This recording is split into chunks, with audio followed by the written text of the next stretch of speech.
Netflix has a new reality game show for us to binge, and I did just that. I watched all 8 episodes of this in just 2 days. Let's talk about The Trust, a Game of Greed.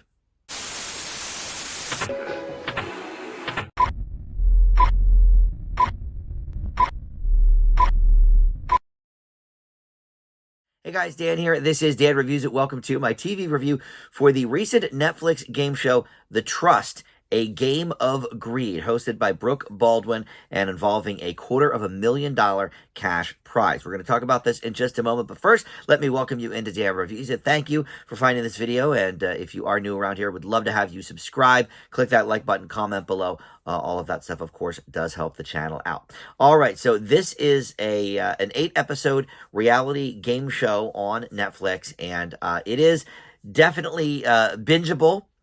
Especially because each episode doesn't necessarily end where you think it might. You know, it doesn't necessarily end with their, vote off process or whatever. Sometimes that's like in the middle of the episode. So it's definitely getting you in that mindset of, okay, I gotta find out what is next here.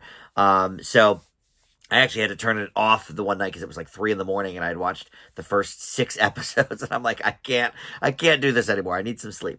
So anyway, but the basic premise here: 11 strangers go into a house and are offered $250,000 to split equally among themselves, or they can vote people out and, have a bigger chunk of the money for themselves. But of course, that will, sort of divide people and split the house and what have you. So I won't get into spoiler territory about, what happens as we go along, really, or certainly how it ends. But along the way, they are also offered different, offers.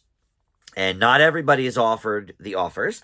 There are, some offers are just for one person, some are for two, to decide together or what have you. But generally, the offers are some sort of okay, you can take $20,000 for yourself out of the trust, but, only if somebody goes home at the next, voting. So it's, stuff like that. Listen. None of these concepts, I think, in this show are particularly new. We have shades of a lot of other shows here, including recently The Traitors, which just finished season 2 actually on Peacock, at least with the U.S. version. But there's a bunch of international versions of The Traitors that you can watch on Peacock. I think there's 4 total.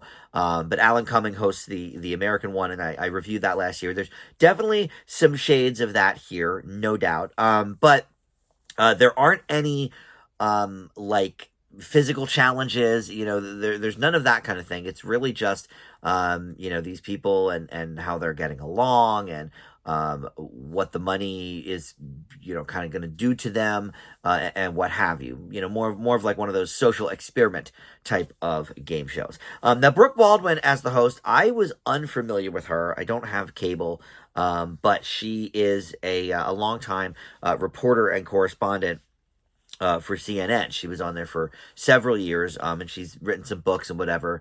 I'm sort of out of that world. I don't watch a lot of news these days, so didn't know who she was. But she's an interesting host because she really brings kind of that the investigative journalism to asking people about, oh, well, what's going on with you and this person? Or no, why do you say that? Even though she 100% knows the answer, because obviously she's been seeing the footage of what's going on in the house, and, oh, it seemed really tense in there. What's going on, kind of thing.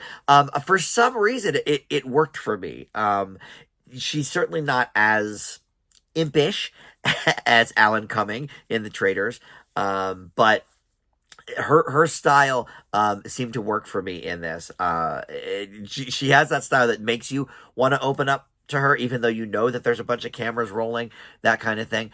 But these people, boy, they couldn't have picked a more unlikable group. There's about 3 people in the house that I actually like, and I think one of them gets voted off pretty quickly. But yeah, they really chose some irritating people, and I know that's part of the charm of some of these shows. It's why I don't watch a ton of them.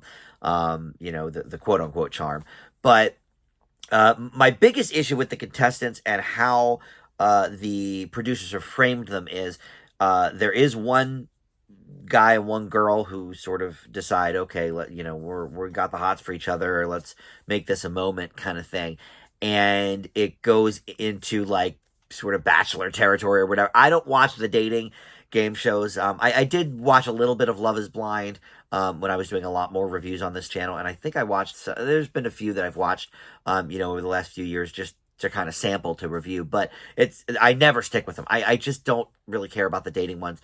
So when they start doing that kind of stuff, the producers on this show, I lose interest a little bit, and it annoys me about these two people even more than I already kind of was. So yeah, look, there's personalities here that definitely clash. And the interesting thing is with the voting, the way they've structured it, if only one person gets one vote, they're out. So, and the voting is secret. So, if somebody has an axe to grind or, is just being selfish or whatever, they can just write down a name or, well, tell it to Brooke, I guess. And that person is gone immediately. So it's an interesting concept in that way, that you really have to try and, work your magic to get everybody to either trust you or what have you.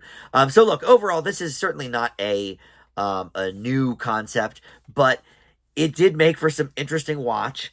And I have to say, the way they structured the episode, so they're not doing the vote at the end of each episode, was definitely working on me.